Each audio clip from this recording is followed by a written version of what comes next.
Lakini mwajua kwa dini tunafeli? Anayemdharau Mwenyezi Mungu hawezi akafaulu. Sasa wiki hii kutakuwa hakuna amani katika mitandao, watu wanazungumza kwa ukali, watoto wetu wamefeli. Kwani wameanza kufeli mwaka huu?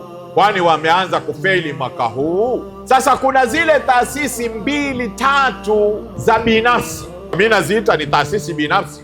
Watoto wetu kina yahi wasoma wapi? Nenda katika taasisi zile uangalie hali, utatokwa ni machozi. Na nasema, sisemi hapa tu, nasema katika sehemu, kila sehemu ambayo inaitwa ni yetu. Anza kutoka Mandera kuja Wajia, kuja Garissa, nenda Moyale, nenda Marsabit, nenda Isiolo, nenda Tana River, nenda Lamu, njoo Kwale, malizia Mombasa. Hali ni hiyo hiyo, twapokezana kijiti cha kufeli. Lakini mwajua kwa dini tunafeli? Anayemdharau Mwenyezi Mungu hawezi akafaulu. Anayedharau, chukua kutoka kwangu, anayedharau dini ya Mwenyezi Mungu katika dunia hii hawezi kufaulu. Hawezi kufaulu katika jambo lolote.